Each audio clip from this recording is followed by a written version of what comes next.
Wow, I love playing CalcuRun in class. It's my favorite thing to do in history-based calculus class. Wasting time. Wouldn't it just be crazy if life were like CalcuRun?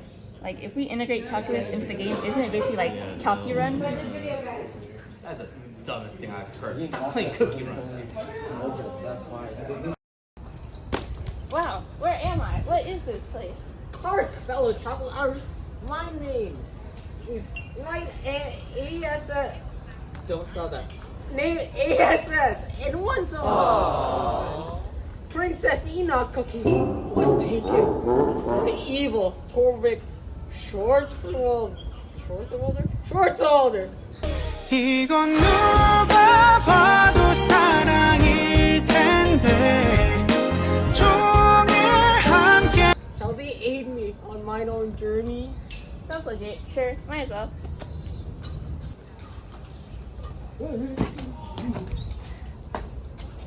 Hi, Lauren. Take a gander at the door. What is this? Calculus? It seems that the wretched world you came from has tainted the pureness of our CalcuRun kingdom. Calculus? This is a simple derivative that Mr. Wei told me about. Huh? You know, derivatives, like we can use a chain rule here. Could you solve it? Yes! So to find the derivative of cube root 1 minus 8x, we would have to use the chain rule. And we know this because we have an outside function and an inside function. So again, the chain rule is g prime of f of x times f prime of x. And so our g of x is cube root of x and our f of x is 1 minus 8x. Then we would derive both of those, and that would become 1/3 x to the negative 2/3 and negative 8. So we would apply the chain rule and put it all together, and you get 1/3 1 minus 8x and negative 2/3 times negative 8. Astounding! The door is open. Thank you. Of course, let's continue on our journey and save Princess Enoch Cookie. That must be him. Is that Gatorade?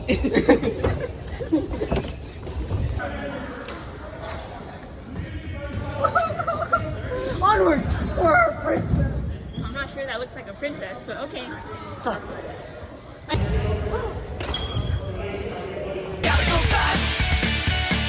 Wow!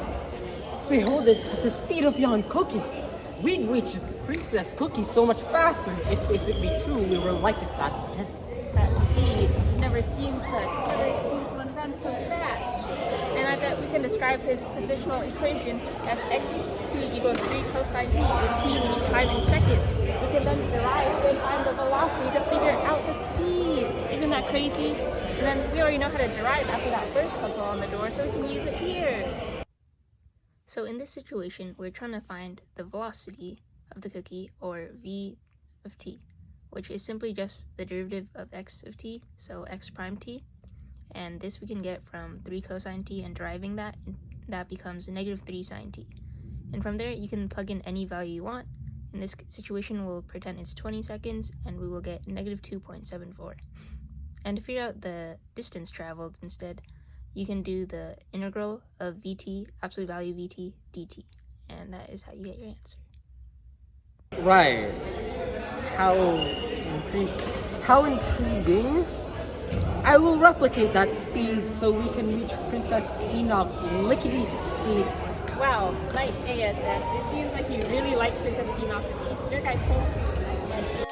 This time I want you like it's magnetic. Super equilibrium. Do thine eyes deceive me? My bookie wookie really. Oh my gosh, you're right. But how can we defeat Torvik and save Princess Enoch without getting caught? If we're too sudden, Torvik will wake up and stop us. Princess, I will see you soon. Trust me. Eureka! This reminds me of a problem I learned in calculus. Look, there's a tall wooden board on standing right over Torvik. If we bash him in the head hard enough, we could knock him out unconscious and then take Enoch without anyone noticing. How can we figure out the force it will take for that plank to hit Torvik in the head when the length of the plank is about... What's the measurement? 13 meters. 13 meters! Well, if we hit his head at a rate of 2.4 meters per second. it should be enough to knock him out clean. Let's do the math right now. So in order to beat Torvik in the head, we would need a rate of 2.4 meters per second. And what we know is that Torvik is 5 meters tall, the tall blonde plank is 13 meters tall, and that the ladder falls at a rate of 1 meter per second. And we can model this situation using a right triangle where the ladder is the hypotenuse, Torvik's height is our height, and while we don't know the distance from Torvik to the end of the ladder, we can use the Pythagorean theorem in order to find it, and we get a length of 12 meters. So in order to find the rate, we can use related rates. We can use the Pythagorean theorem and model the problem as x squared plus y squared equals z squared, but we know that the hypotenuse is 13, so we can put that in. After that, we derive, and that becomes 2x times x prime plus 2y times y prime because of power rule equal to 0 because the derivative of a constant is 0. Our y prime is 1, so we can plug that in and then solve for x prime, and finally we get 2.4. Oh, I have an ice cream on me.